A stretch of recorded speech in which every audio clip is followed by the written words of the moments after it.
Good morning and welcome to Tuesday morning. It's not just a small retail store. Tuesday morning, here it is, the second day of the week. This happens to be the second day after the celebration of Resurrection Sunday. And here we go forward back into the book of Hebrews, and let's jump in.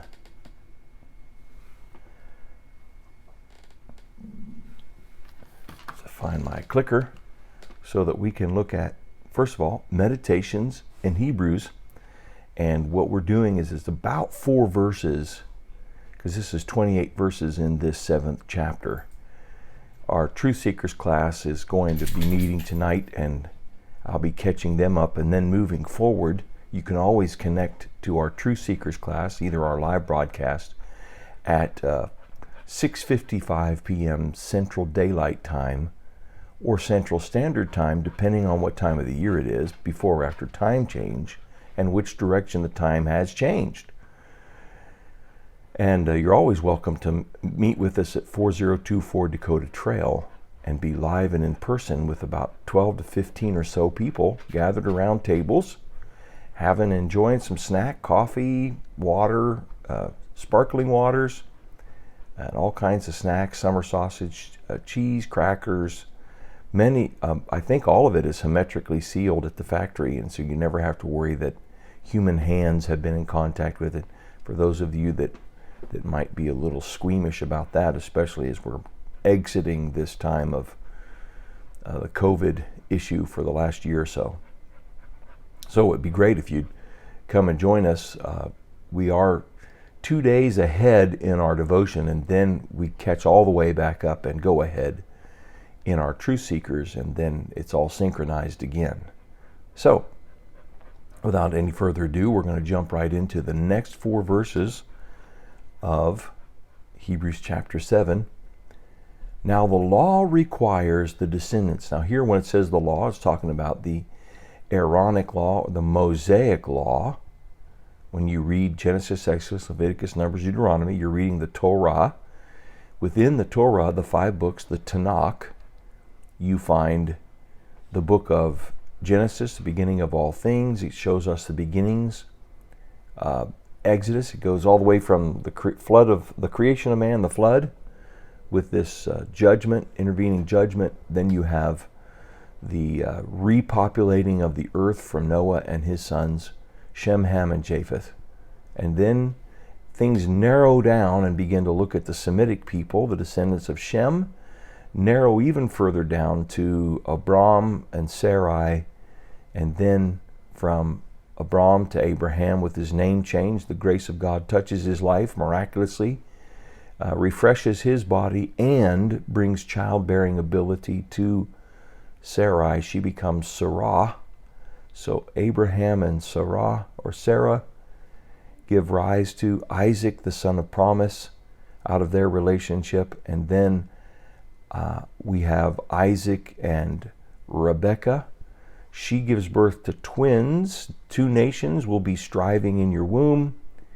Then those twins are known as Esau the older, Jacob the younger, even though they were born minutes apart. And any twin or triplet set know what it's like to brag about who's the oldest.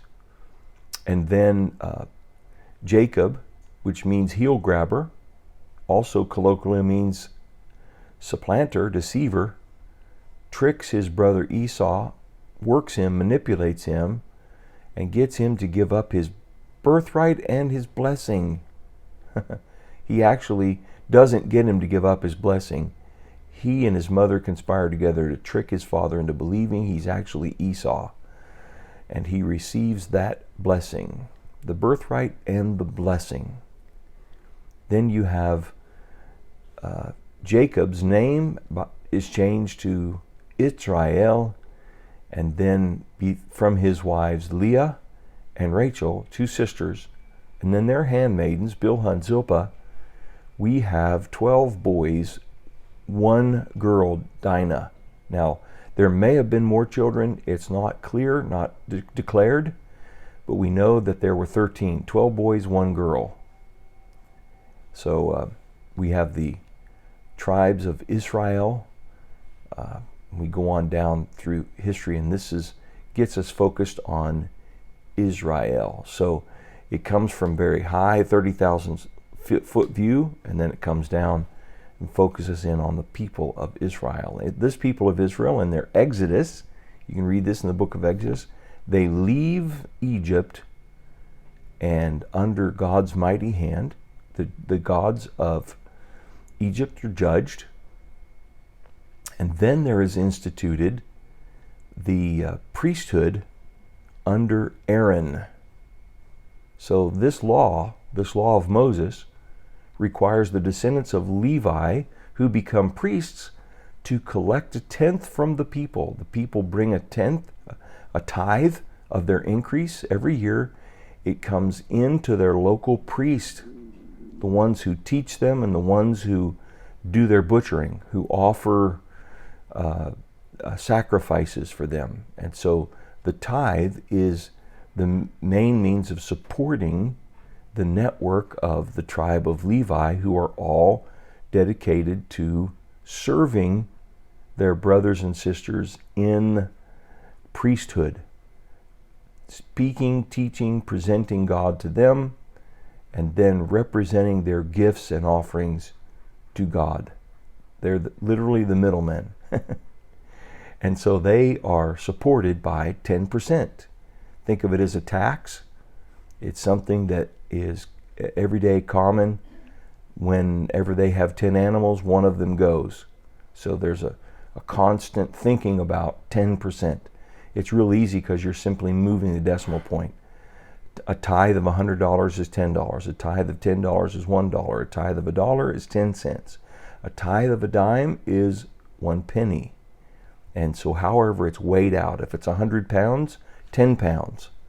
So it's a simple move of a decimal point. It got easier, actually. It became easier as we move forward in history. So they were called to this tithe, that is from their fellow Israelites, even though they are also are descended from Abraham. So Abraham has descendants. We focus, Israel are all descended from Abraham, and yet there is one tribe that is engaged in collecting the tithe. So he's establishing that in the Jewish law, the tithe still survives. The tithe predates Jewish law, and the tithe originally was Abraham giving 10% to Melchizedek. But in the Israeli culture, they give 10% to their Levitical brethren. But everybody's descended from Abraham. This man, however, did not trace his descent from Levi. Well, that's obvious because he came many years before. Yet he collected a tenth from Abraham. So Abraham brought this man a tenth. And then what did Melchizedek do? Blessed him, who had the promises. He recognized that Abraham had received promises from God. Abraham recognized that Melchizedek was a high priest of the Most High God. He lived in Jerusalem. He came out to meet Abraham, and Abraham gave him 10% of all that he had. And without doubt, the lesser is blessed by the greater.